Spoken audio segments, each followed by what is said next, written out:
the most terrible executions in the history of mankind. Meat torture. In ancient China, execution with boiled, unleavened meat was practiced. The condemned man was put in a cramped cage and began to be fed beef. After 21 days, the corpse poisoned the body, and the person died. Compared to what will be described later, this is just childish babble. Burning. This type of punishment was of course used to punish witches in the Middle Ages. But do you know what was burned in the Peter the Great era?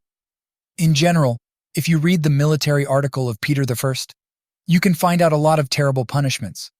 So, in the empire, such punishment was used for those who tried to commit suicide. Yes, you heard right.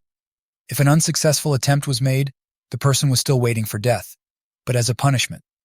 The thing is that in those days, people did not belong to themselves, but were, as it were, the property of the sovereign. Burning was also used for warlocks, the cradle of Judas. The cradle of Judas was the cruelest punishment in the arsenal of the Spanish Inquisition. The convict was seated at the top of the pyramid and gradually lowered lower and lower with the help of ropes. Sometimes extra weight was tied to the legs. Usually a person suffered for several hours or even days until he died. The Spanish chair. Again, this punishment was used in the Spanish Inquisition. The man was seated on an iron chair with spikes, and his feet were encased in stocks.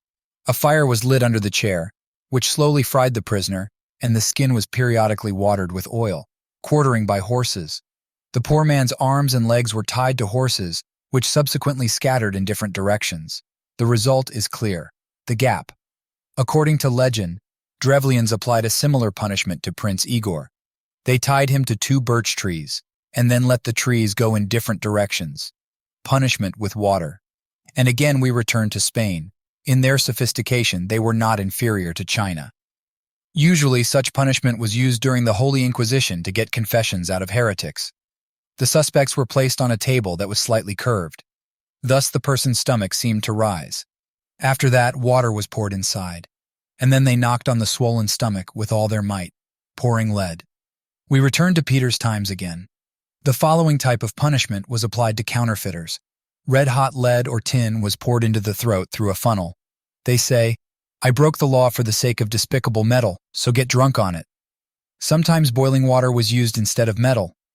In the Middle Ages, punishments were extremely severe and often consisted of torture and executions. They were divided into several categories, depending on the severity of the crime committed. One of the most common types of punishment was execution.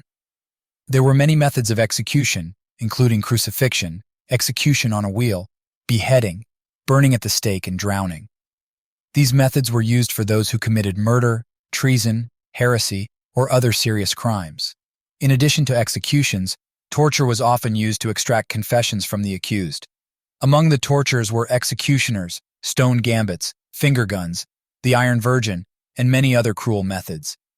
Imprisonment was also a common form of punishment.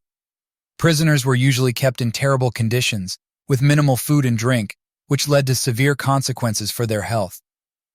In the Middle Ages, punishments were often unfair and cruel, and were often applied at the will of the authorities.